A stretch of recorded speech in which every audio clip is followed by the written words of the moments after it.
Hola chicos, esta noche comenzamos con la experiencia absolutamente imprudente, a veces poética y a menudo repleta de vómitos de emborracharse en los tiempos medievales, cuando el alcohol no era solo para diversión. Era más seguro que el agua, más confiable que un médico y significativamente más barato que una confesión. Así que antes de ponerte cómodo, tómate un momento para darle me gusta al video y suscribirte, pero solo si realmente disfrutas lo que hago aquí. Y déjame saber en los comentarios desde donde nos estás sintonizando y qué hora es para ti. Siempre es fascinante ver quién se une a nosotros desde todo el mundo. Ahora, atenúa las luces. Quizás encienda un ventilador para obtener ese suave zumbido de fondo. Y empecemos juntos con calma el viaje de esta noche. Imagínate que eres un campesino en la Europa del siglo XIII. Has estado trabajando en los campos desde el amanecer. Estás cubierto de barro, te duele la espalda y tienes sed. Pero en lugar de tomar un vaso de agua, haces algo que tus descendientes modernos encontrarían profundamente alarmante. Coges un tanque lleno de cerveza. Y no porque estés intentando emborracharte. No, es porque el agua podría matarte. La gente medieval tenía una sana y merecida paranoia hacia el agua no tratada. Los ríos y pozos eran vertederos convenientes para aguas residuales, animales muertos y algún que otro viajero desafortunado. La teoría de los gérmenes aún no existía, pero la gente había descubierto a través de ensayo y de errores muy desafortunados que beber directamente del arroyo era un atajo para pasar la noche con la cara en una zanja o en una tumba poco profunda. ¿La solución?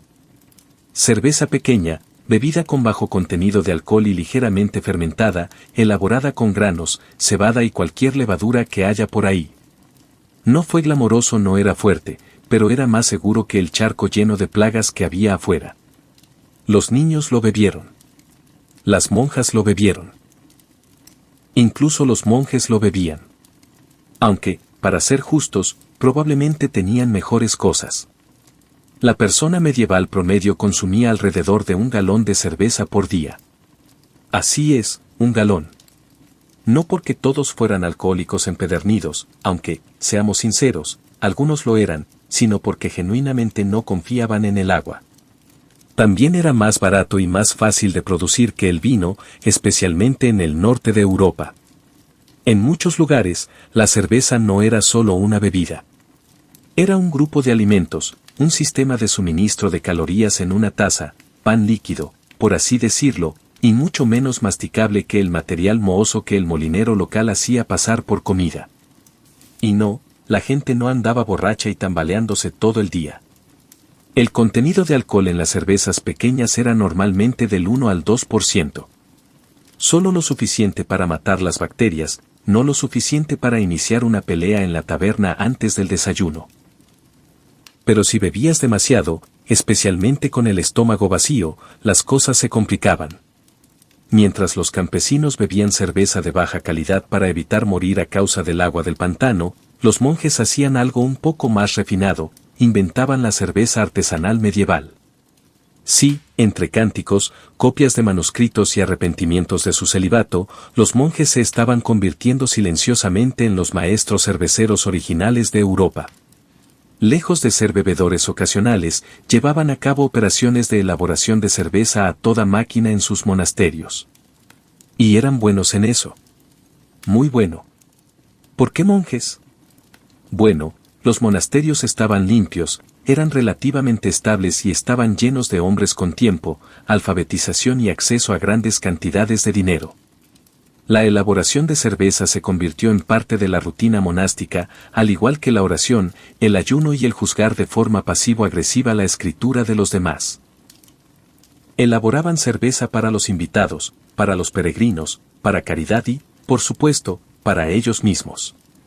No pretendamos que el hermano piadoso no se tomaba alguna pinta a escondidas entre vísperas y mates. También perfeccionaron recetas. A diferencia de los campesinos que simplemente arrojaban granos en una olla y esperaban que todo saliera bien, los monjes documentaban todo. Midieron los ingredientes. Cronometran la fermentación. Incluso introdujeron el lúpulo en el proceso. Sí, lúpulo. La planta que le da a la cerveza su amargor y te permite fingir que tu adicción a la IPA es sofisticada.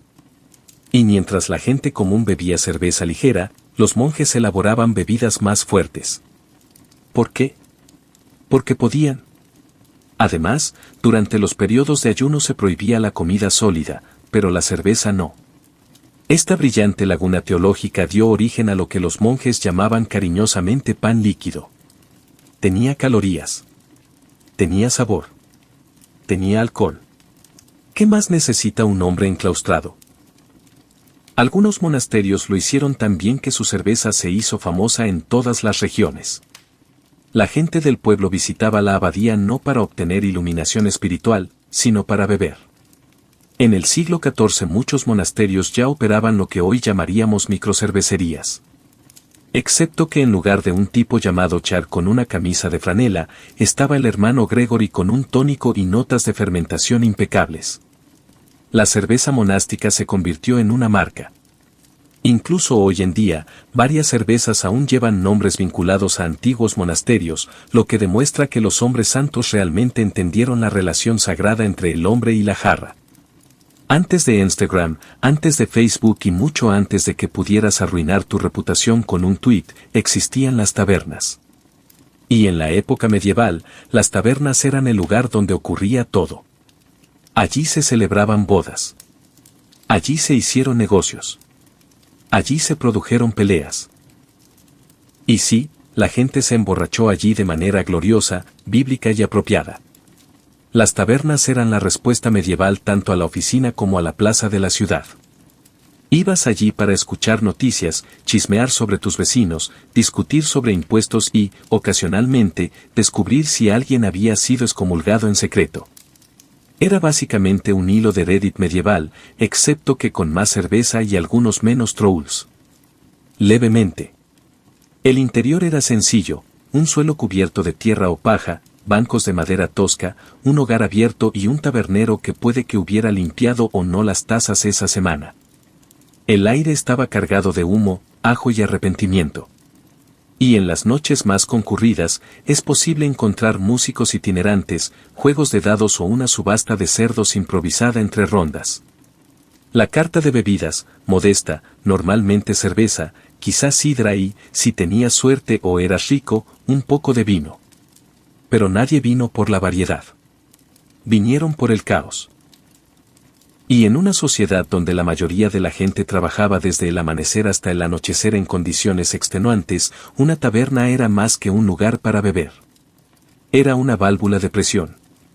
También es donde los límites sociales se desdibujaron temporalmente. En la taberna, los campesinos podían codearse con los comerciantes. El clero podría compartir un banco con el herrero de la ciudad. Y de vez en cuando, alguien podía empezar a hablar latín después de 2 tazas, y nadie lo detenía. Todos eran iguales bajo la cerveza hasta que alguien volcó una jarra. Entonces se desató el infierno. Por supuesto, no todos eran fanáticos. Los líderes de la iglesia se quejaron de que las tabernas eran guaridas de pecado, y los ayuntamientos intentaron regularlas con tanto éxito como regularon las palomas. Pero la verdad era simple. Las tabernas eran esenciales. Mantuvieron unidas a las comunidades, permitieron que se desahogaran y dieron a la gente un lugar donde perder discusiones, dinero y recuerdos. Todo en una noche. En la Europa medieval, el grado de emborrachamiento y la dignidad que se perdía en el proceso dependían a menudo de la clase social. Porque emborracharse no era una experiencia única para todos. Llegó entre lágrimas, como un pastel de bodas realmente inestable con una cabra durmiendo debajo. Empecemos desde abajo. El campesino. El trabajador medio del pueblo bebía cerveza ligera o sidra suave durante todo el día. No para festejar, sino para mantenerse vivo. Era una fuente de calorías, un sustituto del agua y, francamente, uno de los pocos placeres asequibles en una vida llena de ampollas e impuestos. Los campesinos bebían en tazas de madera, jarras de barro o, si la situación se ponía realmente desesperada, con las manos. Emborracharse no siempre fue el objetivo, pero en los días festivos, se podía contar con que alguien se despertara en un pajar sin memoria y con el zapato de otra persona. Ahora deslícese por la fangosa escalera social hasta llegar a la nobleza. Aquí el alcohol era una cuestión de estatus. Los nobles bebían vino, idealmente importado, absurdamente caro y servido en una copa que podía hacer las veces de casco. El vino a menudo estaba endulzado, condimentado o perfumado. Porque nada dice poder como beber algo que huele como el armario de tu abuela. Las fiestas en las cortes nobles eran maratones líquidos. Múltiples platos, rellenados sin parar y brindis que se prolongaban tanto que te podía crecer barba a mitad de la frase. Emborracharse en la corte era algo común, incluso esperado, pero había que hacerlo con gracia. Latín arrastrado y túnicas manchadas de vino, perdonables. Vomitar en el regazo del obispo, un poco menos. Luego estaban los monjes y el clero flotando en su propia burbuja, técnicamente célibes, ocasionalmente sobrios. En los monasterios se elaboraba cerveza, pero los sacerdotes bebían vino, por supuesto, para fines sacramentales, lo que es una forma educada de decir que normalmente estaban borrachos en las vísperas. Pero ya fuera campesino o noble, la regla universal era no desperdiciarlo. El alcohol era valioso. Cada gota es fruto del trabajo, fermentada, almacenada y transportada por alguien que preferiría estar durmiendo la siesta. Bebiste lo que tenías y lo respetaste. O te peleaste con el panadero y terminaste en el cepo. Beber era el ecualizador medieval. Atenuó la miseria de los pobres e infló los egos de los ricos. Todos sacaron algo de ello. Algunos tuvieron resacas y otros leyendas. Entonces, usted se estará preguntando, ¿qué exactamente bebía la gente medieval cuando quería relajarse o simplemente sobrevivir otro día de arado, plaga o impuestos papales? Comencemos con la cerveza, la verdadera columna vertebral de la gama de bebidas medievales. No estaba filtrado ni carbonatado y, a menudo, era lo suficientemente espeso como para masticarlo. Elaborada a partir de cebada, avena o cualquier cereal que no hubiera sido robado por las ratas esa semana, la cerveza venía en múltiples grados. Cerveza pequeña, ligera, normal, que da mucho que hablar, y del tipo que te hace ver ángeles o empezar a recitar poesía, a veces ambas cosas. A continuación fui yo, la bebida preferida de aquellos que querían sentirse un poco mitológicos. Elaborada con miel fermentada y agua, era dulce, fuerte y popular en las fiestas o entre aquellas personas que pensaban que la cerveza normal no era lo suficientemente teatral. Si el A era el fontanero del pueblo, yo era el bardo con el botín y el contacto visual cuestionable. Luego llegó el vino, sobre todo para los ricos, los monjes y todos los que vivían en el sur de Europa, donde las uvas eran más abundantes que la moral. Pero el vino medieval estaba muy lejos del merlot moderno. A menudo era agrio, débil y rutinariamente mezclado con hierbas, especias o incluso agua salada. Sí, cite. No hay mejor forma de demostrar que tengo clase que beber un cabernet con sabor a salmuera y arrepentimiento. También existía la sidra y la perada, bebidas fermentadas de manzana o pera, populares en las regiones de huertos. Dulce, burbujeante y peligrosamente fácil de beber en exceso, especialmente si ya has bebido 2 tanques de cerveza de tu plan de no trabajar hoy. Y luego las cosas se pusieron raras. Algunas personas bebían cerveza tipo braquet, un híbrido medieval de cerveza y hidromiel, generalmente lo suficientemente fuerte como para pelar la pintura. Otros disfrutaron del set, una extraña mezcla caliente de leche cuajada y cerveza. Imagínese una sopa espumosa hecha por alguien que está enojado con las vacas. De vez en cuando entraban en juego brebajes medicinales. Vinos con infusión de hierbas que prometían curar todo, desde dolores de cabeza hasta demonios. No está claro si realmente curaron algo, pero después de 3 tazas, a nadie le importó.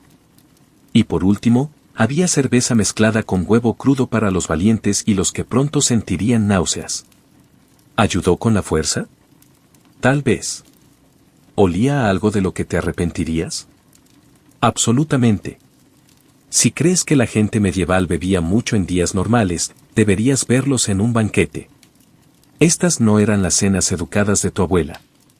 Eran carnavales nocturnos de consumo. Carne, música, alegría y grandes cantidades de alcohol. Y emborracharse no era algo aceptado. Básicamente estaba integrado en la disposición de los asientos. Las fiestas se celebraban para cualquier ocasión. Bodas, fiestas, el nacimiento de un heredero real, el regreso de alguien que no había muerto en las cruzadas o simplemente porque el señor estaba aburrido y quería presumir de su nueva copa con forma de halcón. La bebida empezó temprano. Se servía vino o cerveza fuerte a galones y se esperaba que los invitados participaran con entusiasmo. Rechazar un brindis podría ser visto como algo grosero, sospechoso o incluso antipatriótico.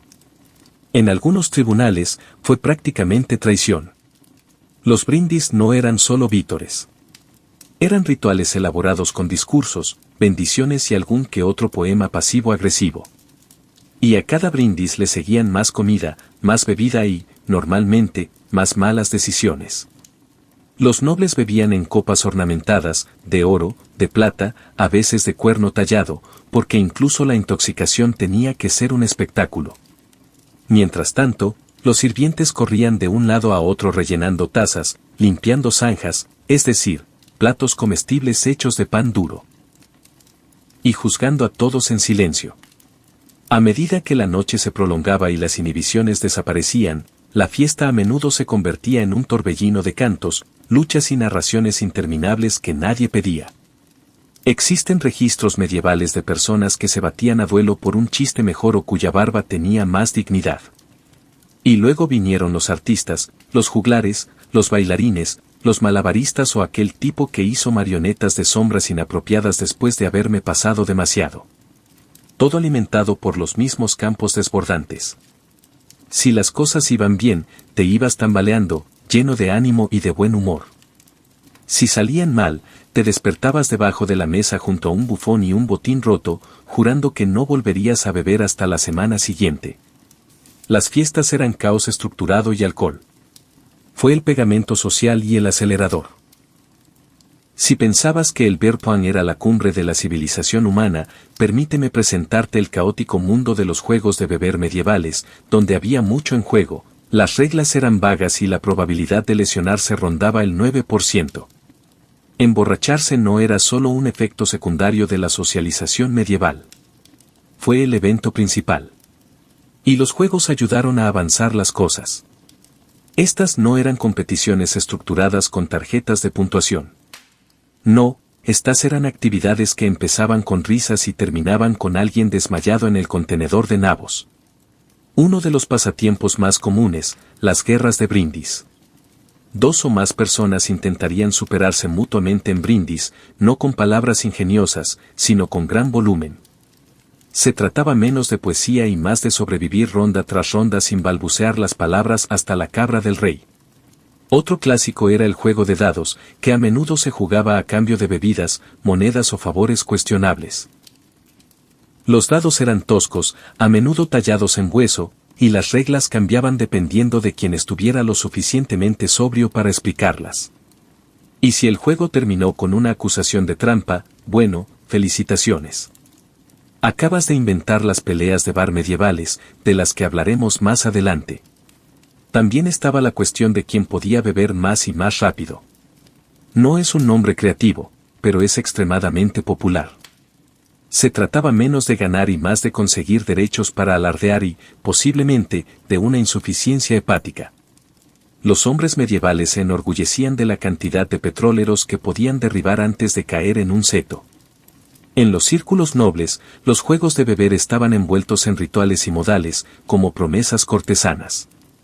Una dama podría desafiar a un caballero a beber una copa llena en su honor, una tarea que él aceptaría dramáticamente, posiblemente mientras componía un poema épico corto y trataba de no eructar durante los versos que riman. Y, por supuesto, había juegos con consecuencias físicas, concursos de equilibrio, desafíos de giro y lucha improvisada una vez que alguien confundía al juglar con un ogro. La cuestión nunca fue realmente ganar. El objetivo era beber más, reír más y probar la durabilidad de los muebles locales. En la Europa medieval, beber no solo era socialmente aceptable. Fue respaldado teológicamente. La Iglesia quizá haya señalado con el dedo las tabernas y las peleas de bar, pero cuando se trataba de vino, se trataba de un asunto sagrado. Empecemos con lo básico. Vino de comunión. En cada misa, el sacerdote levantaba el cáliz, decía unas palabras sagradas y, ¡boom!, ahora era la sangre literal de Cristo, y luego lo bebía a menudo varias veces a la semana, a veces a diario. Ahora bien, no es que los sacerdotes estuvieran bebiendo barriles en la catedral, pero el ritual implicaba una ingesta constante y respetable de vino, todo en nombre de la salvación. Y el vino no estaba reservado solo para la comunión. Los monasterios producían barriles de ese material, técnicamente para uso religioso, pero de alguna manera siempre quedaba suficiente para, digamos, la reflexión personal. Los monjes documentaban sus cosechas, elogiaban la calidad divina de la fermentación y, ocasionalmente, terminaban sus sermones un poco arrastrados. Luego estaban los santos, que eran prácticamente los patronos protectores de la fiesta. Santa Brígida de Irlanda oró una vez por un lago de cerveza para la hueste celestial. Y sí, es una cita real. Se dice que San Arnoldo de Esbazón salvó a miles de personas al instar a la gente a beber cerveza en lugar de agua durante una plaga. ¿Ciencia? No. Accidentalmente correcto. Absolutamente. Incluso las fiestas religiosas servían como excusa para beber. Navidad, Pascua, Días de los Santos, no eran solo para rezar. Eran para festejar, cantar y calentar el alma y el torrente sanguíneo con cerveza o hidromiel. Los peregrinos a menudo se detenían en monasterios donde los monjes ofrecían hospitalidad en forma de pan, refugio y suficiente vino para que la siguiente etapa del viaje fuera espiritualmente cuestionable. Y si te desmayabas debajo de la mesa del altar, bueno, simplemente estabas descansando en la presencia del Señor. Por supuesto, la Iglesia condenaba el consumo excesivo de alcohol. Pero, como ocurrió con la mayoría de las reglas medievales, su aplicación fue sumamente inconsistente. Un noble podría recibir un sermón severo. Un campesino podría acabar en el cepo. Un monje simplemente sería reasignado a tareas menos líquidas.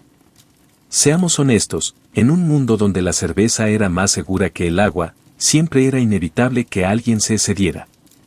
Y aunque a la sociedad medieval le encantaba una buena fiesta y un poco de alegría acompañada de alcohol, había un límite. Una vez que cruzaste la línea entre estar alegremente borracho y gritarle a las cabras y tratar de saltar una valla, es cuando las acciones de la ciudad entraron en juego. Sí, el temido cepo, la mezcla favorita de castigo y entretenimiento público de la sociedad medieval. Estos artilugios de madera te sujetaban los tobillos, las muñecas o el cuello y te dejaban atrapado en la plaza del pueblo, expuesto a los elementos, a los alborotadores y, ocasionalmente, a una oveja muy decepcionada. No era raro que lo pusieran en el cepo por ebriedad pública. Si fuiste ruidoso, grosero, vomitaste en algún lugar sagrado o estratégico o decidiste mostrarle el trasero a un obispo local, podrías encontrarte atrapado en una humillación pública al amanecer. El castigo no era solo físico. Fue profundamente social. Tus amigos, tus vecinos y esa entrometida esposa del herrero te vieron retorcerte, enojarte y recobrar la sobriedad lentamente a plena luz del día. Los niños podrían tirar verduras viejas. Los monjes podrían murmurarte escrituras. Alguien seguramente diría, ya lo he visto antes. Irónicamente, no siempre te castigaban por beber, solo por ser malo haciéndolo. Los nobles podían beber hasta quedar en coma en los festines sin consecuencias. Pero si un zapatero tropezó con un comedero de cerdos después de 3 cervezas, de repente se produjo una crisis moral. Las autoridades consideraban que la embriaguez pública era peligrosa. No por el alcohol en sí, sino porque hacía que la gente fuera impredecible. Hablar arrastrado y tropezar no era problema tras puertas cerradas. Pero en las calles es así como empiezan las revueltas. O peor aún, canciones populares. Algunas ciudades incluso tenían catadores de cerveza cuyo trabajo era asegurarse de que la cerveza de taberna no fuera demasiado fuerte, o al menos no más fuerte que la tolerancia del alcalde. Aún así, estar borracho en público rara vez era considerado un delito. Fue una pequeña desgracia, un tirón de oreja social. No eras un criminal, solo alguien que se volvió un poco medieval un miércoles por la noche. Y después de unas cuantas horas en el cepo, te alejaste rígido, avergonzado y probablemente planeando tu próxima visita a la taberna. Solo que esta vez más silencioso. Las resacas en la Edad Media eran tan horribles como cabría esperar. Sin ibuprofeno y sin la compasión de tus vecinos. Te despiertas sobre un montón de paja. Las campanas de la iglesia suenan como si fuera el día del juicio. Y hay una cabra mirándote porque aparentemente te desmayaste otra vez en su establo. Entonces, ¿qué hacían las personas medievales para la resaca? Bueno, para empezar, lo lograron. Tenías tareas que hacer. Tenías obligaciones. No tuviste tiempo para quejarte de que tu cabeza se partía como un melón podrido. Acabas de murmurar algo sobre el pecado y te tambaleaste de nuevo hacia la luz del día. Pero algunas personas, benditas sean, sí probaron curas reales. Una muy popular, huevos crudos y cerveza, porque nada dice recuperación como mezclar lo que te arruinó con lo que podría provocarte salmonela. Otros juraban por el vinagre, el té de hinojo o las hierbas en infusión, que generalmente tenían sabor a hierba y a tristeza. Si tuvieras la suerte de tener acceso a un médico, y uso ese término libremente, hablarían de humores desequilibrados y probablemente te sangrarían un poco. No hay nada que mejore la resaca que la pérdida de sangre, ¿verdad? Algunos simplemente siguieron bebiendo. Esto no es una broma, el pelo del perro no se inventó ayer. La gente medieval pensaba, bueno, ya me siento como si me hubiera muerto. Mejor rematarlo con una taza caliente de redención. Como era de esperar, la iglesia tuvo una opinión diferente. Las resacas no eran solo tu cuerpo castigándote. Eran Dios castigándote. La receta era el arrepentimiento y tal vez el ayuno. Nada cura un dolor de cabeza como la culpa y una corteza de pan seca. Honestamente, la mayoría de la gente probablemente no lo llamó resaca. Lo acaban de llamar el jueves. Pero no nos equivoquemos, emborracharse en la época medieval tenía consecuencias. La diferencia es que no puedes tuitear sobre ello. Te levantaste, te limpiaste la costra de cerveza de la cara y esperaste que nadie recordara lo que hiciste con ese botín. En algún momento de la historia, alguien inventó el alcohol. Y unos 5 minutos después, alguien más recibió un puñetazo en la cara con una taza. Bienvenido al caótico mundo de las peleas de bar medievales, donde tu honor, tu bebida y tu cuestionable voz al cantar podrían meterte en problemas. Las tabernas no eran lugares tranquilos. Eran ruidosos, llenos de humo, mal olor y generalmente abarrotados de gente que había pasado todo el día cavando trincheras, herrando caballos o discutiendo con su propietario y ahora estaban enojados por casi cualquier cosa. Bebidas derramadas, deudas sin pagar, juegos de dados que salieron mal, quien tenía la mejor barba, quien insultó a quien y, ocasionalmente, porque alguien pensó que el otro parecía demasiado francés. Eso era un auténtico insulto en ciertas ciudades. No se permitía llevar armas a las tabernas. Pero seamos honestos, esta regla fue tan efectiva como las modernas señales de no fumar en los bares de los años 90. Dagas, garrotes e incluso bastones podrían convertirse en armas si la discusión se acalorara lo suficiente. Y si no tenías un arma, no había problema. Los camiones cisterna eran pesados, al igual que los taburetes de madera. Las peleas en las tabernas iban desde rápidos empujones hasta un caos total que destruía muebles. A veces intervenía el tabernero. A veces simplemente observaban desde la distancia, con los brazos cruzados, calculando cuántas mesas tendrían que arreglar por la mañana. A las autoridades locales generalmente no les importaba, a menos que alguien muriera o alguien importante resultara herido. Si solo se trataba de 2 campesinos balanceándose salvajemente en una esquina mientras un jugador de botín seguía tocando en señal de negación, básicamente era una noche de viernes. Pero si se involucraba un noble o un comerciante de visita, de repente aparecía la ley y se preparaban provisiones o peor aún, te multaban con 1 mes de salario y te prohibían la entrada a la taberna, lo que era básicamente un exilio medieval. A pesar de los riesgos, la lucha era parte de la cultura de la taberna. Entraste a tomar una copa y a reírte un rato. A veces tienes ambas cosas. A veces te quedaba un ojo morado y contabas una historia que no te dejaban contar delante de tu abuela. Beber en la Edad Media no era solo un juego de hombres. De hecho, si entrabas a una taberna o comprabas cerveza en el puesto de la esquina, había grandes posibilidades de que una mujer la hubiera elaborado, vendido y tal vez te la hubiera vertido en la cabeza si te ponías traviesa. Entra la cervecera, una de las figuras más comunes y menos apreciadas de la cultura alcohólica medieval. Las esposas no eran solo mujeres que elaboraban cerveza. Fueron los principales cerveceros durante siglos. La elaboración de cerveza se consideraba un trabajo doméstico, igual que hornear o batir mantequilla, salvo que podía marearte y, ocasionalmente, provocarte insultos de los herreros con resaca. Estas mujeres elaboraban pequeños lotes de cerveza en casa y luego la vendían en jarras, ventanas o pequeños puestos llamados tabernas. Algunos operaban desde sus cocinas. Otros regentaban cervecerías totalmente públicas. Y sí, podían meterse en problemas, especialmente si su cerveza era demasiado fuerte, demasiado suave o misteriosamente hacía que la gente alucinara y peleara con gallinas. Se esperaba que las esposas cumplieran las leyes locales sobre la elaboración de cerveza, que cambiaban según la ciudad, el año o el estado de ánimo del inspector.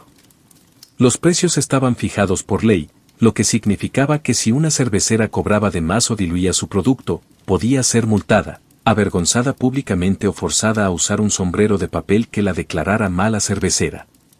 Sí, de verdad. Luego estaban las camareras de taberna que trabajaban dentro de las cervecerías, sirviendo bebidas, fregando mesas y tratando de no ser mañoseadas por tipos llamados Oswald con 3 dientes y demasiada carne en el sistema. Estas mujeres tenían que ser duras, rápidas y fluidas al insultar. Algunos solo intentaban ganar un salario. Otros coquetearon para conseguir mejores propinas. Unos cuantos borrachos ricos se casaron y se jubilaron temprano, el sueño medieval. Pero las mujeres no solo estaban detrás de la barra. También bebían, sobre todo en festivales, bodas o después de lidiar con 8 niños y una vaca que se negaba a cooperar. La embriaguez en las mujeres no era algo alabado, pero tampoco era algo inaudito. Y si la cerveza era buena y la noche larga, unos cuantos versos de canción corporal eran absolutamente válidos. En la Edad Media, si estabas enfermo, herido o simplemente parecías un poco incómodo, alguien te daba alcohol. Quizás era un sacerdote. Quizás fue tu cirujano barbero. Quizás era tu abuela. Pero no se preocupen, la solución medieval para casi todo era tomar una bebida. Y para ser justos, a veces ayudó. No porque el alcohol cure algo, sino porque cuando uno está mareado, con fiebre o sangrando por un accidente en una justa, unas cuantas copas de vino pueden aliviar el malestar.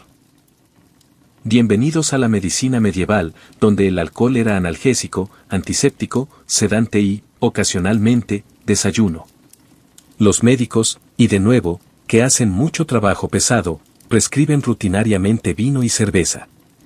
Si tenías un vino frío y caliente, dolor de cabeza, vino con menta, problemas digestivos, hidromiel mezclado con hierba servido en lo que esencialmente era una taza medieval ahuecada y una oración. Incluso los monjes elaboraban bebidas a base de hierbas con fines curativos. Eran brebajes fuertes, dulces y almibarados, aromatizados con ajenjo, salvia o cualquier cosa que pareciera vagamente medicinal en el jardín. Hoy en día lo llamaríamos digestivo. En aquel entonces lo llamaban medicina y solo esperaban que no murieras. Un remedio particularmente audaz consistía en remojar hierbas en brandy y luego beberlo para limpiar los humores. Es discutible si limpió algo más que tu respeto por ti mismo. Pero usted dejó de quejarse, ya sea por entumecimiento o por inconsciencia. En la medicina de campo de batalla, el alcohol tenía un propósito real. Limpiaba heridas. O, más precisamente, te dolió muchísimo y te distrajo del tipo que volaba sobre tu pierna con algo que solía ser una herramienta agrícola. A veces le daban al paciente una bebida fuerte antes de la amputación. A veces eran pacientes y simplemente pasaban la botella. Pero la gente medieval no solo usaba alcohol para curar heridas. Se prescribía para la melancolía, los síntomas de la peste, la recuperación del parto y la desesperación espiritual. Si estabas respirando, probablemente había una botella involucrada. ¿Funcionó? Ocasionalmente. ¿Empeoró las cosas? También ocasionalmente. Pero bueno, en una época en la que la sangría se consideraba una ciencia y las sanguijuelas eran prácticamente compañeras de trabajo, el alcohol era al menos agradablemente incorrecto. Si hay algo en lo que los gobiernos siempre han sido buenos es en darse cuenta cuando la gente se está divirtiendo y pensar en cómo grabarlo. Y en la Europa medieval, el alcohol no fue una excepción. Beber no era solo un pasatiempo. Fue un motor económico. La elaboración, venta y distribución de alcohol creó puestos de trabajo, generó ingresos y dio a las autoridades locales otra excusa para redactar leyes innecesariamente drásticas. Algunas ciudades incluso contaban con aleconers, catadores oficiales que comprobaban si la cerveza era buena, legal y tenía la espuma adecuada. No fue un mal trabajo, suponiendo que no te importara la gota. Las tabernas necesitaban licencias para funcionar, aunque lo que se consideraba una licencia variaba enormemente. En algunos lugares era un documento sellado. En otros casos, fue simplemente un acuerdo verbal con el capataz local y un saco de cebollas como garantía. Pero si serviste cerveza sin permiso, te podrían multar, avergonzar o clausurar más rápido que por un solitario de botín mal jugado. También se regularizaron los precios. Así es, límites en los precios de la cerveza. Las autoridades publicaban los precios de la cerveza en tablas de madera y, en teoría, las cerveceras o los taberneros que cobraban demasiado eran castigados. En la práctica, si tu cerveza era fuerte y tu primo trabajaba en la alcaldía, las cosas se volvían flexibles. Y luego vinieron los impuestos. Impuestos impuestos al vino, impuestos a la malta. En algunos lugares incluso había impuestos sobre los vasos para beber. Imagínate que te multaran por usar una taza demasiado elegante. Bienvenidos al capitalismo medieval. Los monasterios y los nobles a menudo tenían exenciones de impuestos, por supuesto, porque nada dice inspiración divina como no pagar impuestos sobre sus barriles de mí. Mientras tanto, los campesinos tenían que pagar impuestos por cada lote que elaboraban para las reuniones familiares, incluso si tenía sabor a tristeza acuosa. Pero estas regulaciones no impidieron que la gente bebiera. Simplemente los hicieron más creativos. Algunas tabernas funcionaban de manera no oficial. Algunos cerveceros vendieron sin autorización. Y otros simplemente sobornaron a las personas adecuadas y esperaron que nadie revisara los libros contables demasiado minuciosamente.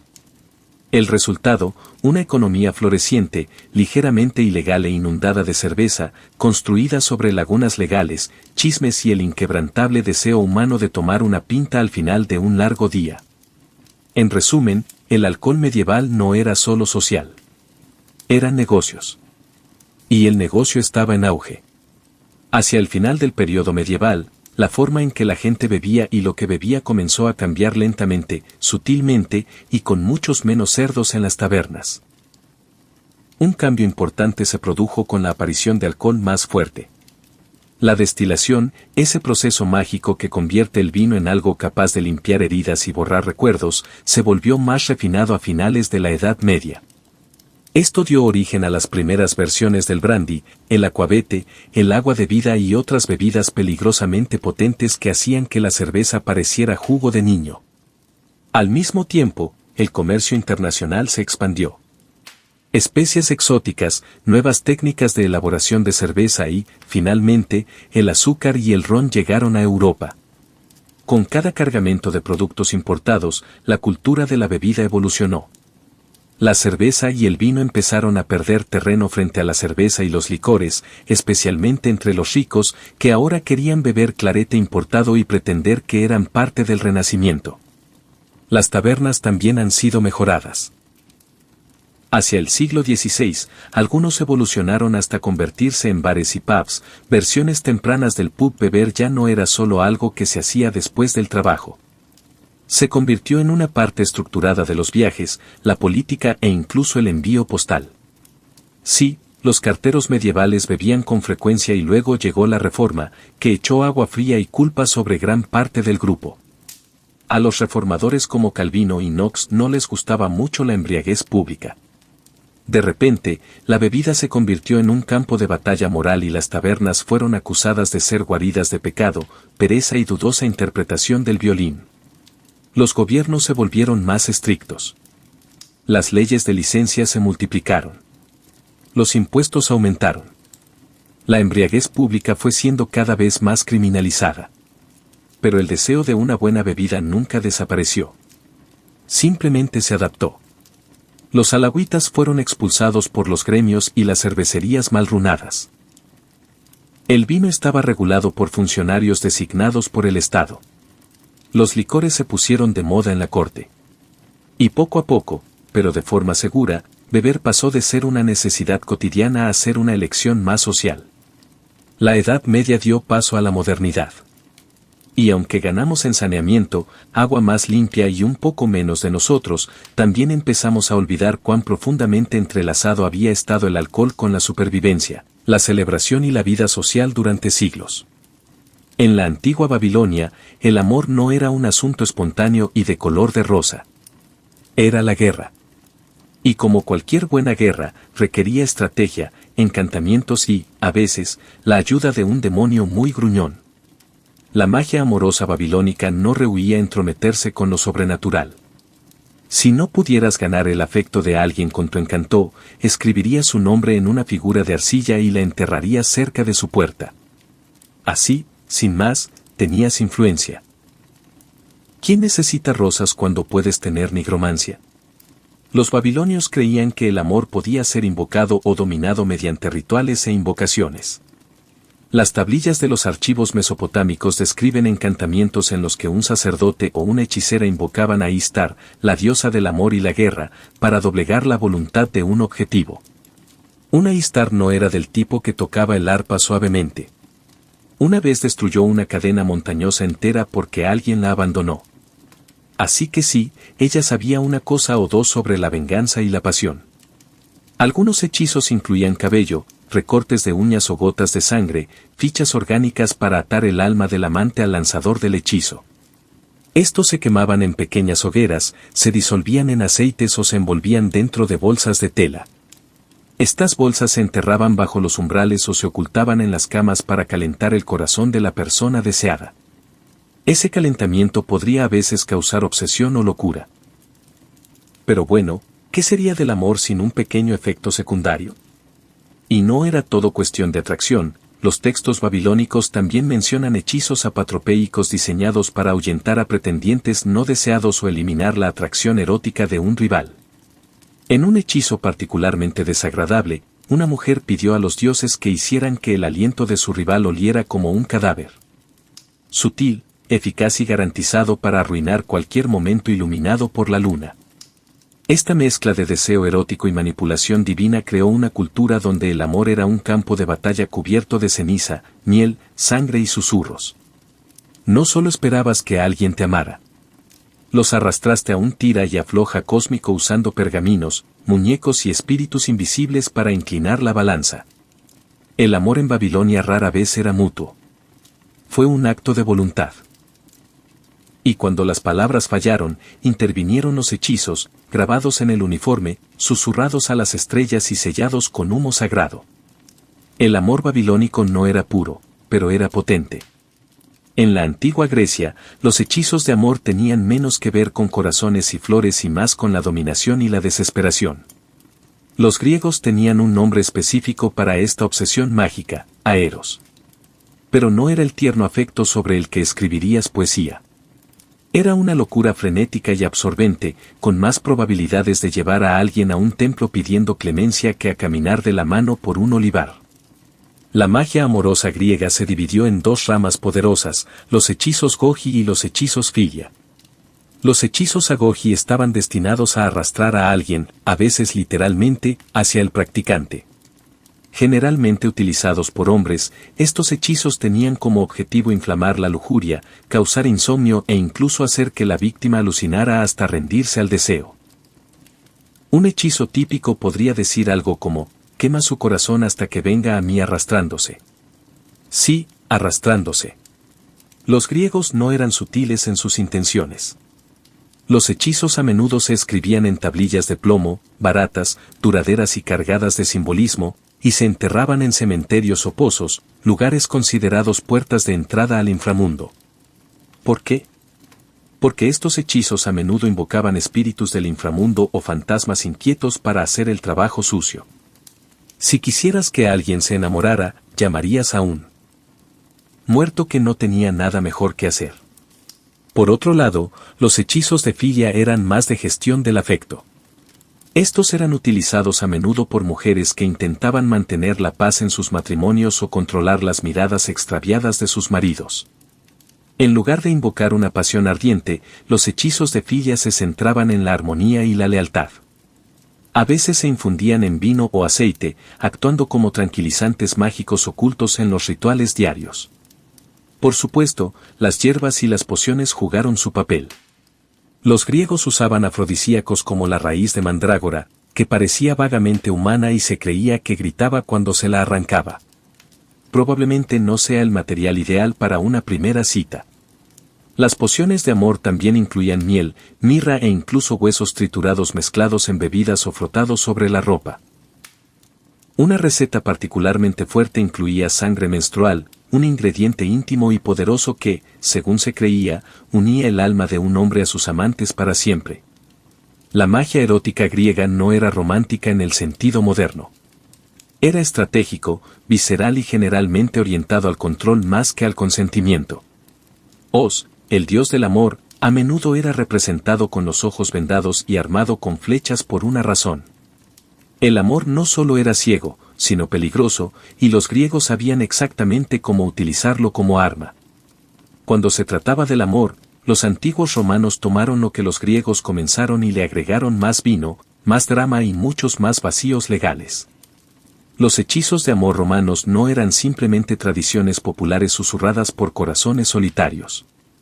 Se les consideraba herramientas de influencia, de preservación del estatus y, en ocasiones, de pura venganza.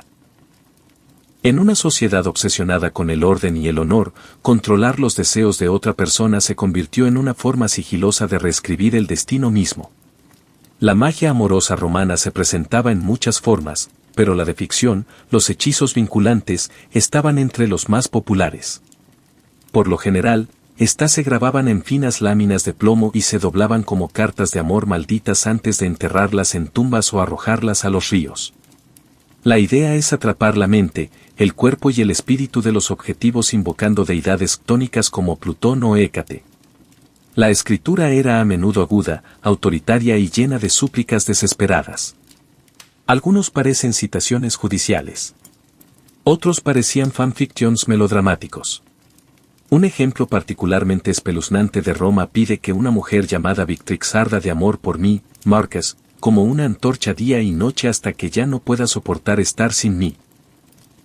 Suena romántico hasta que te das cuenta de que Marcus enterró ese hechizo junto a la tumba de un niño para agregarle poder extra. La ética romana facultaba a los perfumes y aceites como otra vía para la manipulación mágica. Las mujeres se ungían a sí mismas o a sus futuros amantes con brebajes mezclados con hierbas como verbena, menta o incluso belladona, que podían sedar o estimular según la dosis. Es posible que una mujer que huele bien no solo esté intentando impresionar. Podría haber estado dosificando a su enorme enamorado con un microhechizo de amor en forma líquida. Una táctica romana particularmente escandalosa era el llamado vino de Venus, una potente poción de amor que supuestamente contenía partes de animales, hierbas exóticas y fluidos corporales. Se rumoreaba que los esclavos y los cortisones lo introducían en las copas de sus amos para inclinar el equilibrio de poder. Si la poción no funcionó, al menos la resaca podría provocar cierta vulnerabilidad. Curiosamente, el derecho romano reconocía la magia amorosa, pero no como un crimen pasional. En cambio, se lo clasificó como brujería y se lo consideró una amenaza pública si alteraba los derechos de propiedad o la herencia. El amor era todo diversión y juegos hasta que alguien maldijo a un senador para que se volviera celibato. Para los romanos, el amor era político, mágico y, en ocasiones, tóxico, tal como les gustaba. En el antiguo Egipto, el amor era sagrado, místico y peligroso en manos del sacerdote equivocado. Los hechizos de amor egipcios combinaban devoción religiosa, metáfora poética y, cuando era necesario, manipulación despiadada. Estas no eran las divagaciones de un adolescente con el corazón roto. Eran derechos cuidadosamente compuestos, a menudo registrados en papiro y respaldados por la autoridad de deidades como Ateror, Isis y Bes. Si en Egipto te rompieron el corazón, no lloraste. Tú lo conjuraste. Los egipcios creían que el amor podía agitarse como una poción o abrirse como una tumba y su magia reflejaba esto. Una técnica común era el hechizo de sueño en el que el lanzador del hechizo convocaba a un dios o demonio para que apareciera en el sueño de la persona deseada. El hechizo susurraría, la anhelas como el desierto anhela la lluvia. Elegante. Sí. Manipulativo. Absolutamente. Un papiro recuperado del periodo otomíco describe un hechizo en el que el corazón del objetivo se asemeja a un pájaro cautivo que revolotea sin cesar a menos que se reúna con quien lanza el hechizo. Estos textos a menudo se escribían en tinta roja, se consideraban mágicamente potentes y a veces incluían dibujos en miniatura de figuras atadas o pájaros simbólicos con las alas recortadas, una señal visual en caso de que los dioses necesitaran un recordatorio. Pero no todo era cuestión de metáforas. Los objetos físicos también tenían poder. Se utilizaban figuras de cera para representar tanto al lanzador del hechizo como al objetivo. Estas muñecas eran ungidas con perfumes, perforadas con agujas o colocadas en frascos con fórmulas de amor inscritas. Y dependiendo del objetivo, la pasión o el castigo, los resultados variaban enormemente. ¿Quieres afecto? Frote la muñeca con aceite de loto. ¿Quieres venganza por el rechazo? Añade veneno de escorpión. Las pociones eran populares y a menudo contenían ingredientes como miel, vino, raíz de mandre y, como era de esperar, sangre. Algunos hechizos incluso requerían sangre menstrual mezclada con cerveza, lo que se creía que unía el alma del hombre a la de la mujer a través de una esencia compartida. Ofrezca esto en un bar de cócteles moderno y vea cómo funciona. Lo que verdaderamente diferenciaba a la magia del amor egipcia era su trasfondo divino. No eran simples trucos. Eran invocaciones. El amor y la lujuria eran vistos como extensiones naturales de la voluntad divina. Pero la voluntad divina puede ser influenciada con el himno adecuado, las palabras adecuadas y un amuleto adecuadamente cargado. Ingredientes que caminan por el límite entre la medicina, la magia y el veneno puro. No estabas simplemente cortejando a alguien con rosas. Les estabas dando un cóctel de alucinógenos, partes de animales y, a veces, tus propios fluidos corporales. Si bien las citas modernas son complicadas, al menos no suelen implicar momias en polvo. En la antigua magia del amor, los ingredientes no se elegían por su olor o sabor. Fueron seleccionados por su fuerza simbólica y espiritual. Se creía que cuanto más potente o tabú era el objeto, más poder tenía. El cabello, las uñas, la saliva y la sangre menstrual se utilizaban comúnmente porque contenían esencia personal. Para atar a alguien, necesitabas una parte de él o una parte de ti mismo. Pero algunas recetas iban mucho más allá de lo personal. En Babilonia, los hechizos a veces requerían trozos de piel de león, grasa de cocodrilo o plumas de aves nocturnas, criaturas que se creía que vivían entre mundos. En Egipto, el veneno de escorpión podía untarse sobre amuletos o mezclarse con mirra para despertar tanto el deseo como el miedo. En Roma, los hechizos a veces incluían las cenizas de huesos quemados o, lo que resultaba inquietante, los restos de criminales condenados. Si el amor no pudiera ganarse, sería robado del mundo de los muertos. Una receta griega particularmente retorcida instruía al usuario a obtener los huesos de un murciélago, molerlos con miel y vino y dejar la mezcla debajo de una estatua de Afrodita iluminada por la luna. Bébelo y tu objetivo se volverá loco de deseo. Por supuesto, también podrían volverse locos. Punto final. Muchas pociones desdibujaron la línea entre afrodisíaco y veneno. La belladona, el mandre y el beleño eran ingredientes populares. Tomados en la cantidad adecuada, indujeron lucidez y apertura emocional. Tomado en la cantidad equivocada, bueno, digamos simplemente que el amor se volvió eterno, como una lápida. Y mientras los hombres a menudo utilizaban hechizos de amor para incitar la lujuria, las mujeres con frecuencia utilizaban medios más sutiles, encantamientos con ropa, magia con alimentos o bolsas de amuletos cosidas con hierbas de seda. Estos pueden estar escondidos en almohadas o colgados debajo de las camas. Un hechizo babilónico incluso instruye a la mujer a ungir sus pechos con un aceite sagrado antes de abrazar a su amante, haciendo que el momento sea erótico y encantado. No todos los hechizos de amor antiguos estaban destinados a encender la pasión. Algunas eran maldiciones disfrazadas, envueltas en palabras seductoras, pero cargadas de veneno. No se trataba de un deseo mutuo. Se trataba de dominación, humillación o venganza. Y su verdadero objetivo no era el amor. Fue control. En la antigua Grecia y Roma, muchos de los llamados hechizos de amor eran en realidad maldiciones de desficción y vinculantes destinadas a abrumar la voluntad de la víctima. Podrían expresarse dulcemente. Que ella no pensara en ningún otro hombre más que en mí, pero sus métodos eran siniestros. La idea era destruir la independencia emocional de una persona, dejándola sin dormir, obsesionada y esclavizada emocionalmente. Si esto suena a guerra psicológica, lo fue. Estos hechizos a menudo tenían como objetivo la mente y el cuerpo. Una maldición griega popular pediría a las deidades del inframundo que ataran los brazos, las piernas, la lengua e incluso los genitales de los objetivos, dejándolos indefensos a menos que regresaran arrastrándose hasta el lanzador del hechizo. Las tablillas de plomo en las que estaban inscritas estas maldiciones se doblaban firmemente, simbolizando el destino sellado de la víctima, y se depositaban en tumbas, pozos o encrucijadas de caminos, todos ellos lugares liminales donde los reinos divino y humano se encontraban. Un infame ejemplo romano le rogó a Plutón que convirtiera sus pensamientos en locura hasta buscarme en las calles. Incluía instrucciones corporales específicas. Atarle las rodillas para que no pueda bailar con otro. Ata sus labios para que no pueda besar a otro. No fue romance. Fue un secuestro emocional con cómplices fantasmales.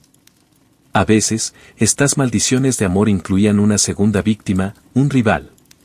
En ese caso, el hechizo redirigiría toda la pasión de los objetivos hacia el lanzador y al mismo tiempo arruinaría las posibilidades de los rivales. Un hechizo de Cartago maldice al competidor de una mujer con pérdida de cabello, voz podrida y enfermedades uterinas. Una forma aterradora de asegurarse de que no sería objeto del afecto de nadie.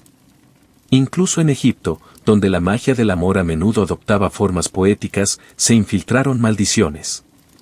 Algunos hechizos invocaban deidades con cabeza de león para destrozar la paz mental de un objetivo hasta que se sometiera. Otros utilizaban figuras de la víctima, apuñalada, quemada o rota, mientras recitaban versos para unir su corazón al practicante.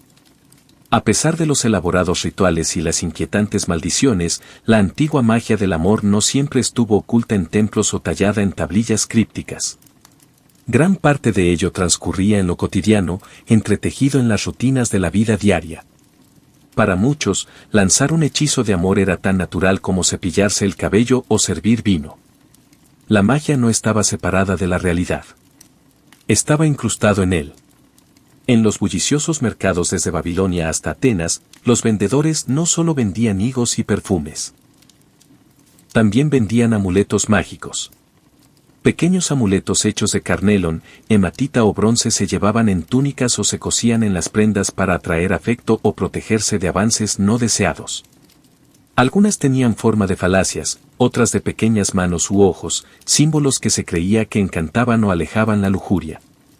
Una chica podría usar uno cuando espera llamar la atención de un pretendiente. Una esposa podría colocar uno debajo del colchón para mantener la lealtad de su marido. La magia del amor también se coló en la comida. Las comidas se preparaban con algo más que especias. Hubo intención. En Roma, se sabía que las mujeres mezclaban afrodisíacos en salsas, vertían vino con miel mezclado con hierbas o servían pan amasado con hechizos susurrados. Un amuleto egipcio ordenaba al usuario soplar en la olla y pronunciar el nombre del amado 3 veces. La cena se convirtió en una seducción lenta. Cada bocado un paso más cerca del encanto. Ni siquiera los cosméticos fueron inmunes.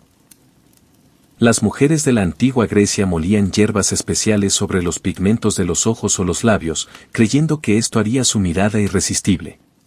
Un hechizo del periodo helenístico instruía a una mujer a recitar versos de un himno a Afrodita mientras se aplicaba rubor, transformando su rutina diaria de belleza en un acto sagrado de atracción. La ropa también tenía magia. Un texto babilónico recomienda lavar una prenda en agua encantada antes de ofrecérsela a un posible amante. De este modo, la camiseta en sí misma se convirtió en un amuleto. Y si ese amante lo llevaba, se decía que el hechizo se apretaba como una red. Estos hechizos cotidianos no siempre eran grandiosos o teatrales.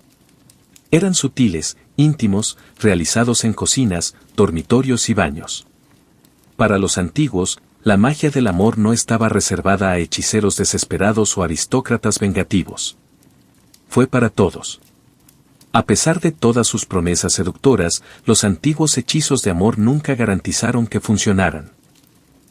Y cuando lo hicieran, las consecuencias podrían ser perturbadoras, incluso trágicas. Aunque muchos lanzadores de hechizos imaginaron una unión dichosa como resultado de sus esfuerzos mágicos, los textos antiguos y las advertencias sugieren que la magia del amor a menudo se desenvolvía de maneras inesperadas y aterradoras. El mismo hechizo destinado a atar a un amante podría fácilmente invocar una enfermedad, una locura o un castigo divino. En Grecia y Roma, tanto los filósofos como los sacerdotes advertían contra la intromisión en la voluntad de los demás. Teoprasto se burló de aquellos que confiaban en las pociones de amor, retratándolos como tontos y desesperados. Pliny el Viejo calificó directamente la magia del amor como una superstición peligrosa y advirtió que sus practicantes estaban engañados o eran criminales. Incluso en los papiros mágicos se incluían a menudo líneas de advertencia. No invoques a este espíritu a menos que estés listo para aceptar lo que sigue. Y lo que siguió podría ser grotesco. Una leyenda romana cuenta sobre un hombre que se volvió loco a causa de un hechizo fallido.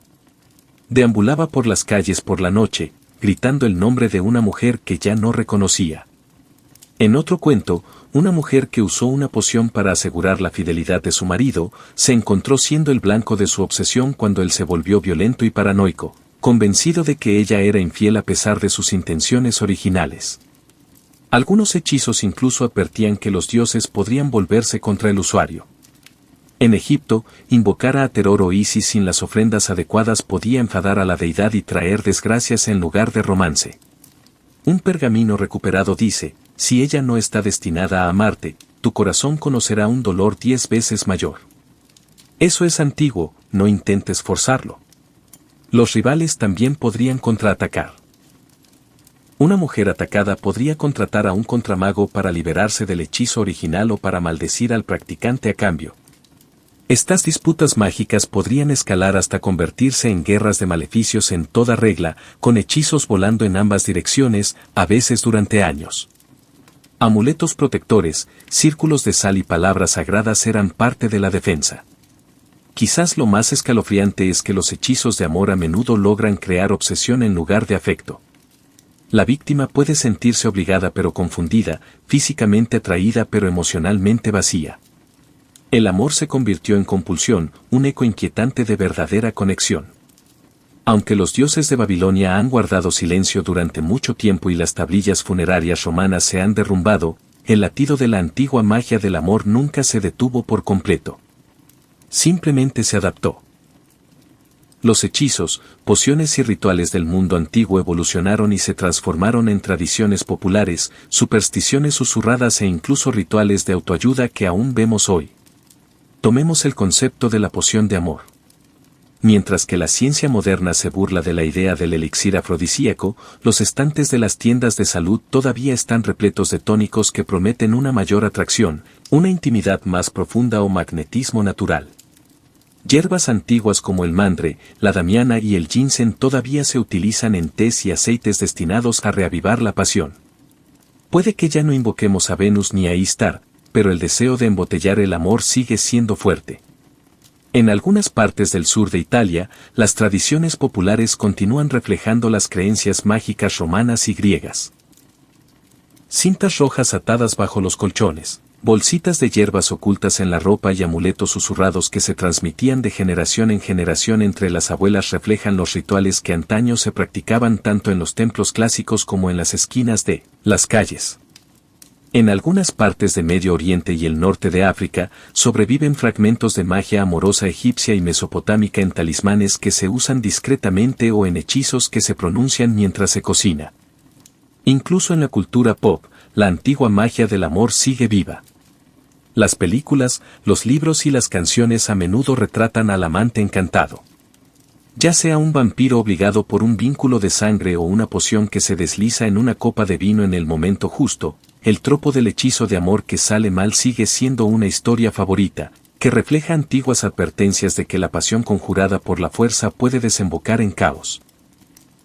Más curiosamente, la psicología moderna ha descubierto paralelismos entre antiguos hechizos y técnicas utilizadas para aumentar la atracción, reflejando el lenguaje corporal, usando aromas para desencadenar la memoria emocional o programando confesiones para maximizar el impacto emocional. ¿Acaso aquellos antiguos lanzadores de hechizos simplemente usaban trucos protopsicológicos, camuflados en lenguaje divino y drama ritual? Hoy en día, los hechizos de amor todavía se venden en línea, aunque ahora están revestidos con una marca pastel y una estética de brujas. Las tiendas de Etsy ofrecen hechizos con velas personalizados, mientras que TikTok alberga tutoriales de manifestación que no desentonarían en un rollo de papiro griego. Al final, la antigua magia del amor no consistía solo en conseguir que alguien te amara. Se trataba de recuperar el control frente al anhelo. Ese impulso, atemporal, desesperado, hermosamente humano, permanece con nosotros. Seguimos persiguiendo esa misma alquimia para ser vistos, deseados, elegidos. Y si un poco de magia ayuda en el camino, que así sea. En la antigua Grecia, el deporte no era un pasatiempo. Era un deber sagrado, una actuación divina de carne y voluntad ante los dioses. En ninguna parte fue esto más evidente que en los Juegos Olímpicos, celebrados por primera vez en el año 776 a.C. en Olimpia, un santuario dedicado a Zeus. Durante más de 1000 años, los griegos de las ciudades-estado de todo el mundo helénico se reunían cada 4 años, no por motivos políticos o bélicos, sino para perseguir la inmortalidad a través de la fuerza y el coraje. Los juegos no eran competiciones casuales. Los atletas se entrenaban durante meses, a veces años, bajo la atenta mirada de entrenadores, sacerdotes e incluso filósofos. Antes de competir, hicieron un juramento a Zeus, prometiendo que se habían preparado honestamente y que no harían trampa. Esto no era una mera formalidad. Romper el juramento podría resultar en azotes públicos o una descalificación vergonzosa. El honor lo era todo. Y si te estás imaginando carreras de carros y lanzamiento de disco con túnicas dignas ondeando al viento, detente. Los atletas griegos compitieron completamente desnudos. Fue una celebración de la forma masculina, sí, pero también una señal de transparencia. Nada oculto, ninguna armadura, ningún engaño, solo atletismo puro y el juicio de los dioses de arriba. Los acontecimientos originales fueron simples. Carreras a pie, salto de longitud, lanzamiento de disco, jabalina, lucha libre y boxeo. Luego vino el pancracio, una combinación brutal de lucha y boxeo sin apenas reglas. Tenían los dedos rotos y los ojos arrancados. La multitud aplaudió. La muerte no era algo común, pero tampoco estaba prohibida. Ganar trajo consigo mucho más que el derecho a alardear. Los vencedores eran coronados con una sencilla corona de olivo, pero regresaban a casa como héroes. Algunas ciudades premiaron a los ganadores con comidas gratuitas de por vida, asientos privilegiados en el teatro o incluso exención de impuestos. Los poetas inmortalizarían sus nombres. Los escultores podían tallar su imagen en mármol. Por un momento fugaz, fueron como dioses, pero no había lugar para las mujeres, ni entre el público, y ciertamente no como competidoras. Los Juegos Olímpicos eran solo para hombres, aunque las mujeres tenían su propio festival separado. La aria, que también se celebra en Olimpia, consiste en carreras a pie para muchachas solteras. Aún así, resultaba insignificante en comparación con el espectáculo alimentado por testosterona que definía el ámbito masculino. Los Juegos Olímpicos griegos eran más que juegos. Eran un fuego sagrado que ardía con ambición, disciplina y expectativa divina de correr, luchar y ganar. No era solo cuestión de atletismo. Fue un ritual. Fue un legado. Fue una guerra sin armas. Si los griegos convirtieron el deporte en un ritual sagrado, los romanos lo convirtieron en un espectáculo sangriento. En el Imperio Romano, el atletismo significaba violencia, y ningún evento la encarnaba más que los juegos de gladiadores. No se trataba de encuentros educados con túnicas. Fueron representaciones brutales de vida o muerte, diseñadas para emocionar a las masas, honrar a los muertos y recordar a todos quien ostentaba el poder. Los gladiadores solían ser esclavos, prisioneros de guerra o criminales condenados. Pero a pesar de su bajo estatus, se convirtieron en nombres familiares. Algunos, como Espartaco, alcanzaron una fama legendaria y fueron admirados incluso mientras desfilaban en combate para el deleite de la multitud. Entrenados en escuelas especiales llamadas ludi, a estos hombres, y ocasionalmente mujeres, se les enseñaba a luchar con disciplina, precisión y brío. Cuanto más teatral, mejor. El sangrado era parte del entretenimiento. El escenario más famoso era, por supuesto, el Coliseo de Roma, una maravilla de la ingeniería que podía albergar hasta 50.000 espectadores. Los eventos eran gratuitos, pagados por emperadores y políticos ansiosos de ganar el favor del público. Pan y circo, lo llamaban. Mantenga a la gente alimentada y entretenida, y no harán demasiadas preguntas sobre la corrupción o la conquista. Los estilos de combate variaban. Algunos gladiadores luchaban con espadas y escudos, seuro. Otros con redes y tridente, retiari. Cada tipo tenía sus propias fortalezas, debilidades y un vestuario cuidadosamente seleccionado para mantener los enfrentamientos impredecibles y emocionantes. Los juegos también incluían batallas de moxi, cacerías de animales salvajes y ejecuciones públicas. Fue una combinación de atletismo, teatro y terror. Pero no todas las peleas terminaron en muerte. Contrariamente a la creencia popular, la mayoría de los combates terminaban cuando uno de los luchadores se rendía. Matar a un gladiador bien entrenado era malo para el negocio. Estos cazas eran inversiones. Solo el editor, la persona que patrocina los juegos, podía decidir si un perdedor vivía o moría. Y sí, el infame gesto del pulgar hacia arriba o hacia abajo. Probablemente un mito. Las fuentes antiguas son ambiguas, así que atribuyámoslo al estilo de Hollywood. A pesar de su propósito sangriento, algunos gladiadores alcanzaron el estatus de celebridad. Recibieron regalos, cartas de fans. Sí, se han encontrado grafitis antiguos que alaban sus bellos muslos y, a veces, incluso la libertad. Los gladiadores retirados podrían convertirse en entrenadores, guardaespaldas o pequeñas celebridades. Mucho antes del fútbol, el béisbol o el baloncesto, los pueblos de Mesoamérica practicaban un juego que era en parte deporte, en parte drama religioso y en parte alegoría cósmica. Conocido hoy como juego de pelota mesoamericano o por su nombre natal o la malisti, esta no era una actividad de ocio de fin de semana. Era un derecho sagrado, una herramienta política y, en ocasiones, una sentencia de muerte. Jugado por los olmos Mer y los aztecas, el juego implicaba una pelota de goma pesada, a veces de hasta 4 kilogramos, que los jugadores tenían que mantener en movimiento utilizando únicamente las caderas, los codos, las rodillas o los muslos. No se permiten las manos. El objetivo variaba según la región y la época, pero en muchos casos implicaba golpear la pelota a través de un aro de piedra vertical montado en lo alto de la pared de la cancha. Teniendo en cuenta el tamaño de la pelota y las limitadas partes del cuerpo permitidas, anotar un punto no era menos que milagroso. Los patios conocidos como pocarinas tenían forma de I mayúscula con lados inclinados y a menudo estaban rodeados de tallas que representaban dioses, guerreros y escenas de sacrificio. Estos no eran parques de juegos comunes y corrientes. Fueron escenarios donde lo divino y lo humano chocaron. Y no se trataba solo de ganar o perder. El partido de pelota fue profundamente simbólico. Representaba la eterna batalla entre la vida y la muerte, el día y la noche, los dioses y el inframundo. En algunas versiones del mito, el juego recreaba el viaje de los héroes gemelos del maya Pop Piyu, quienes descendieron al inframundo y jugaron contra la muerte misma. El elemento más controvertido, el sacrificio ritual. Contrariamente al mito popular, no todos los juegos terminaban en muerte, pero muchos partidos importantes, especialmente aquellos vinculados a festivales religiosos, sí. Los sacrificados no siempre fueron los perdedores. En algunos contextos de élite, el capitán del equipo ganador era ofrecido como un noble tributo a los dioses, ascendiendo en teoría al favor divino a través de la muerte. Otros argumentan que fueron los perdedores quienes pagaron el precio. Una exhibición pública de justicia cósmica. Lo que es innegable es el peso cultural del juego.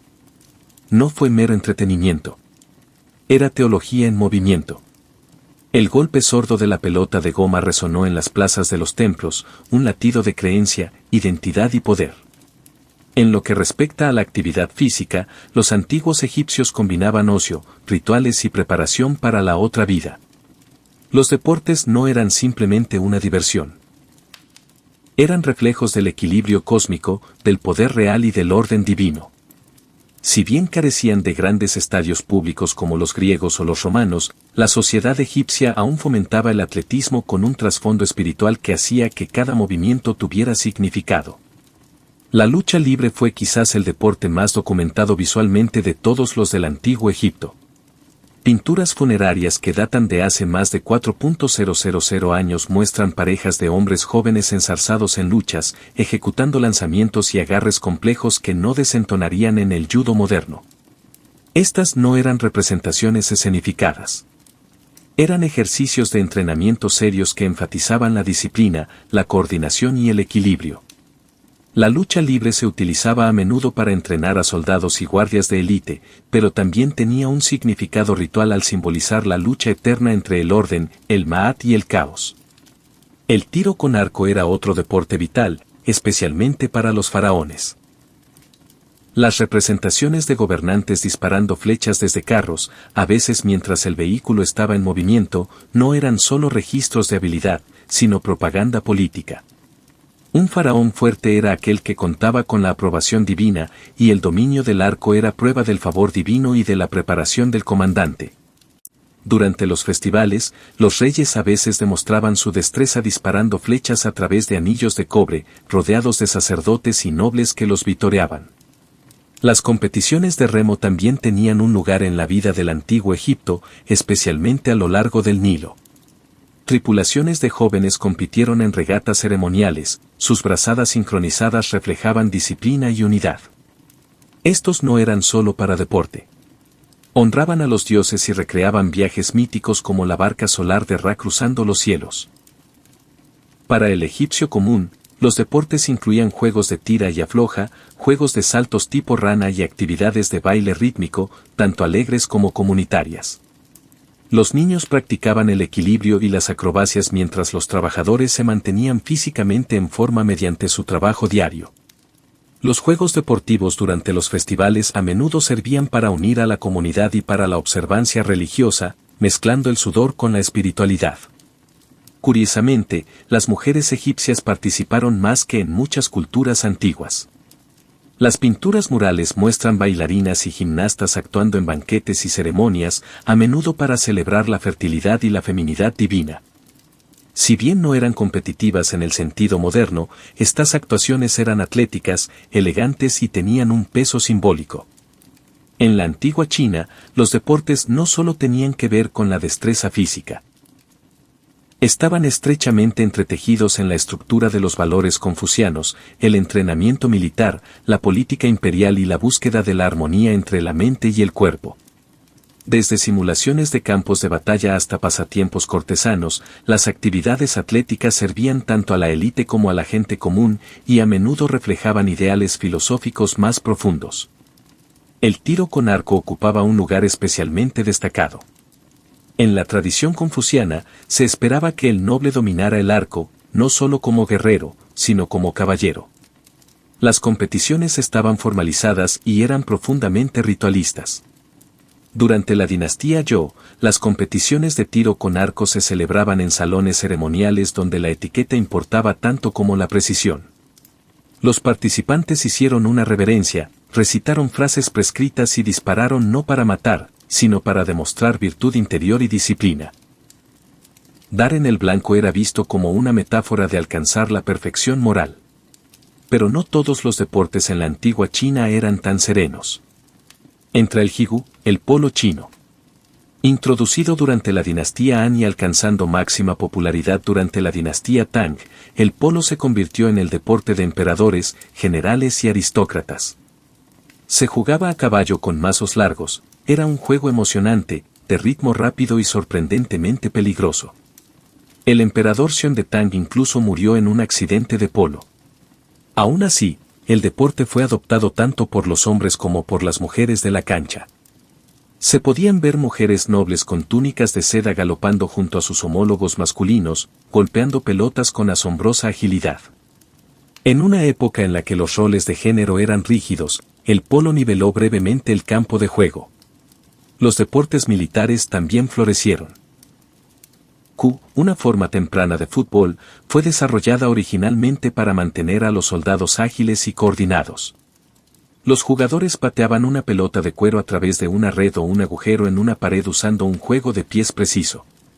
Con el tiempo, el Cuju también se convirtió en un juego civil popular y finalmente ganó reconocimiento como la forma de fútbol documentada más antigua. Las artes marciales también encontraron expresión a través del deporte. El Bo y las primeras formas de Kung Fu no eran solo técnicas de combate. Eran disciplinas que cultivaban tanto el espíritu como el cuerpo. Los combates de entrenamiento y las pruebas de fuerza eran habituales en los combates militares y en las demostraciones públicas, a menudo organizadas durante festivales. Incluso juegos como el ajedrez, el Go y el Waki eran considerados deportes mentales que ponían a prueba la estrategia, la previsión y el control emocional. El deportista ideal no era solo fuerte. Era equilibrado, comedido y moralmente recto. En el antiguo Oriente Próximo, que abarcaba Mesopotamia, Asiria, Persia y más allá, los deportes rara vez eran simplemente juegos. El atletismo era a menudo un reflejo de poder, favor divino y preparación militar. Las hazañas físicas no se celebraban de forma aislada. Formaban parte del ritual público, de la construcción de la imagen real y de la maquinaria cultural del imperio. En Mesopotamia, las primeras civilizaciones urbanas conocidas desarrollaron una variedad de actividades físicas, aunque no formalizaron el deporte como los griegos.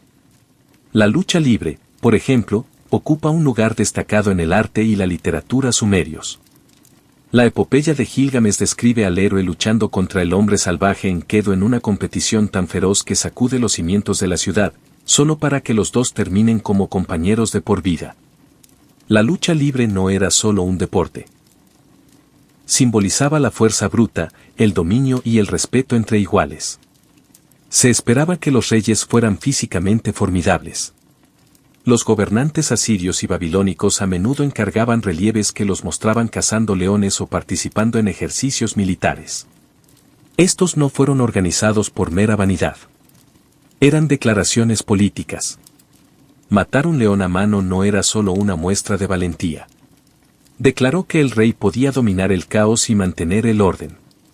Esa cacería de leones fue propaganda patrocinada por el Estado en forma musculosa. Los persas, bajo el imperio asemínida, desarrollaron uno de los primeros programas de entrenamiento militar formalizados que combinaba el atletismo con la ética. A los niños se les enseñaba a montar a caballo, a usar el arco y a decir la verdad. Una tríada que fusionaba el deporte, la guerra y la educación moral. Tanto el tiro con arco como la equitación eran vitales no solo para la preparación para la batalla, sino también como símbolos de estatus de élite. Las demostraciones públicas de fuerza también desempeñaron un papel en los rituales del templo. Los festivales a menudo incluían competiciones como carreras a pie, levantamiento de piedras o incluso luchas ceremoniales según la región y la deidad honrada. Estos acontecimientos eran presenciados por sacerdotes, funcionarios y, a veces, incluso reyes, lo que reforzaba la idea de que el cuerpo, como la ciudad o el cosmos, necesitaba ser fuerte y disciplinado. Una contribución única del cercano Oriente fue el uso de juegos de mesa, como el juego real, que si bien no eran físicamente exigentes, eran considerados duelos mentales y a veces incluso herramientas de adivinación. Al igual que con el tiro con arco o la lucha libre, el éxito reflejaba el favor divino. En las antiguas civilizaciones del sur de Asia, particularmente el Valle del Indo y las primeras sociedades vádicas, la cultura física estaba profundamente entrelazada con la jerarquía social, el entrenamiento espiritual y la búsqueda del equilibrio entre el cuerpo y la mente.